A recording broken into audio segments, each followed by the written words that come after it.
termos do artigo 2º e seus parágrafos do ato institucional número 5, fica decretado o recesso do Congresso. Ditadura militar. O que foi, como surgiu e por que isso é um ponto tão importante da nossa história para o nosso país. Vamos descobrir isso no decorrer do vídeo junto de uma galerinha massa, explicando ou ao menos tentando para que entendam bem esse marco importante para a história do nosso país. Bem, no vídeo de hoje a gente vai abordar sobre as torturas utilizadas durante o período e quando ela começou a ser muito mais repressiva. E a gente vai voltar um pouquinho para ir para o nosso segundo presidente militar, no caso o segundo ditador militar, que foi Arthur da Costa e Silva, que ele foi um importante militar e político brasileiro, conhecido por ter sido o segundo presidente do Brasil durante o regime militar, quem se instaurou após o golpe de 1964. Ele assumiu a presidência em 1967, após a renúncia do presidente Castelo Branco, e governou até 1969. Costa e Silva era um dos líderes militares que apoiaram o golpe de 64, que depois do presidente João Goulart, instaurando a ditadura militar no Brasil.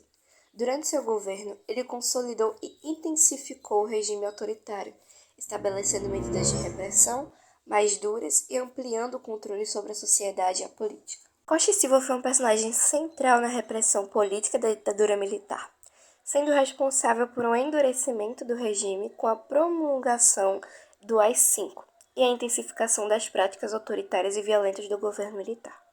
Costa e Silva teve problemas de saúde durante seu governo, sofrendo derrame cerebral em 1969. Isso o deixou incapaz de continuar no cargo e ele foi afastado do poder. Após sua saída, Médici assumiu a presidência, dando continuidade ao regime militar. Bom, resumindo a maior parte, sem ser muito específico e entrando muito em detalhes, o DIP foi um órgão de inteligência e repressão que precedeu, como eu já havia dito, do ECOD, e este último se tornou o principal aparato repressivo, notório pelo uso de tortura e desaparecimento forçado. Esses órgãos juntos marcaram a história da ditadura militar no Brasil, sendo responsáveis por grande parte das violações de direitos humanos. O ato institucional número 5, decretado em 13 de dezembro de 1968, foi um dos momentos mais autoritários da história do Brasil, conhecido como Anos de Chumbo. Instituído pelo regime militar que governava o país desde 1964, ele marcou o endurecimento. Surgiu em um período de crescente tensão política. Movimentos estudantis, intelectuais e setores opositores pressionavam contra a repressão do regime, enquanto os militares buscavam mais controle. O episódio que motivou o decreto foi o discurso do deputado Márcio Moreira Alves, que criticou as Forças Armadas e sugeriu um boicote ao desfile de 7 de setembro.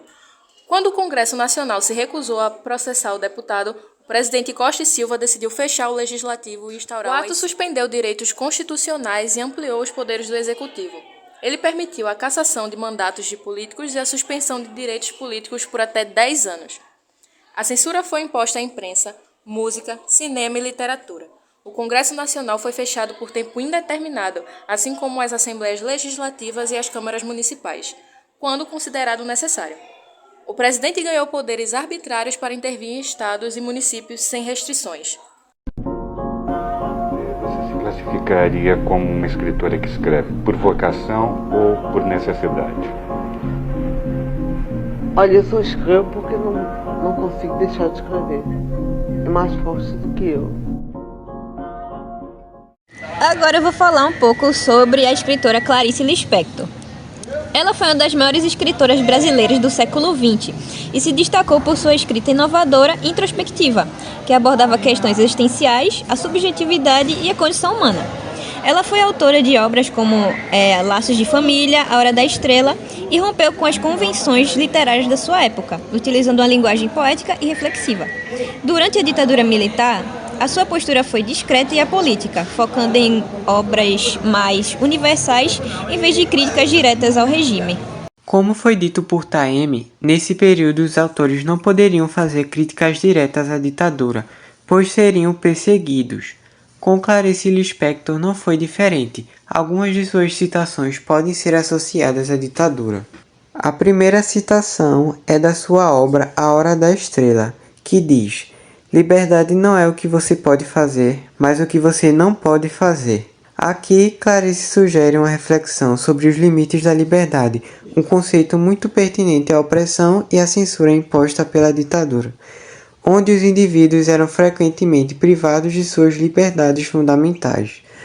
Outra citação é da sua obra Água Viva, que diz: "Eu sou um ser humano, e o ser humano é frágil, mas é uma fragilidade que pode ser combatida." Esse trecho pode ser interpretado como um comentário sobre a resistência frente às adversidades, que pode ser ligada ao espírito de resistência de muitos brasileiros durante os anos de repressão da ditadura.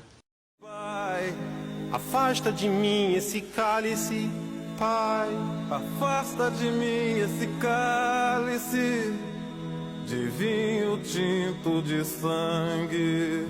Falando um pouco sobre os artistas, temos Chico Buarque, que foi um dos principais artistas a se manifestarem contra a ditadura militar brasileira. Pode vir, cara, com essas tuas ameaças pra cima de mim! Aqui pra tu, ó! Foda-se! Não tenho medo de você! Sua música Cálice, lançada em 1978, é um exemplo claro dessa resistência.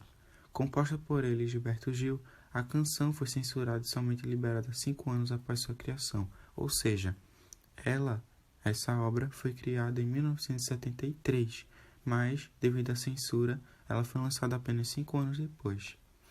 Chico Buarque também participou da Passeata dos 100.000, um protesto contra o regime militar, e teve várias músicas censuradas. Ele foi forçado a se exilar na Itália em 1969 devido às ameaças que recebia. Durante o período da ditadura, Chico Buarque continuou produzindo músicas com mensagens políticas e sociais. Sua obra é considerada uma das mais importantes da música brasileira e um símbolo da resistência contra a opressão. Bem, e uma das obras que enfatizam esse tal evento seria o texto "O que não tem censura nunca terá". Ele basicamente analisa como o Chico enfrentou a censura na época do regime militar aqui no Brasil. Por meio de suas obras, o Chico ele utilizou de metáforas, duplos sentidos e até parcerias para driblar a repressão. Ele se destaca muito como símbolo de resistência artística e política aqui no Brasil, especialmente nessa época do regime militar. E a obra basicamente discute como a sua produção cultural desafiou a tentativa de silenciamento e consolidou a sua relevância na luta de liberdade de expressão. E um trecho que nós podemos usar, uma citação dessa obra seria, entre parênteses, Chico Buarque transformou a censura em uma ferramenta de criatividade, subvertendo o silêncio imposto em arte e resistência. Olá pessoal, eu sou Kleberson Santana e vou falar um pouco para vocês sobre o pau de arara.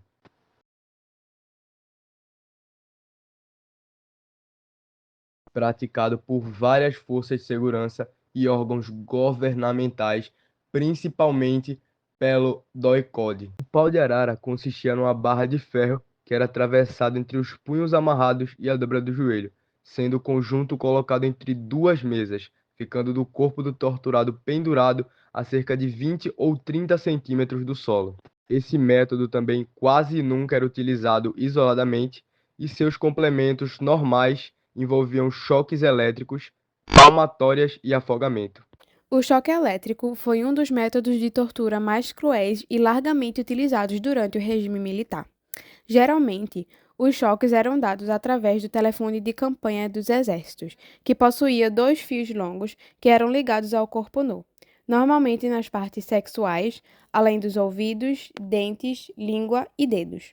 O acusado recebia descargas sucessivas ao ponto de cair no chão. A máquina chamada pimentinha era constituída de uma caixa de madeira. Essa máquina, por ser condicionada em uma caixa vermelha, recebia a denominação de pimentinha, que no seu interior tinha um ímã permanente, no campo do qual girava um rotor combinado, de cujos terminais uma escova recolhia corrente elétrica, que era conduzida através de fios, que essa máquina dava uma voltagem em torno de 100 volts. Essa máquina era extremamente perigosa porque a corrente elétrica aumentava em função de uma manivela, que em seguida essa máquina era aplicada com uma velocidade muito rápida, o que causava dores intensas e traumas para as vítimas. A geladeira foi um método de tortura bem cruel, assim como os outros.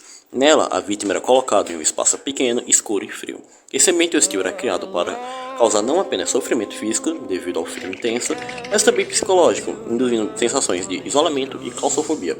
Muitas vezes, a geladeira era combinada com outras formas de tortura, como privação de sono. Como beber dessa bebida amarga, tragar a dor, engolir a labuta.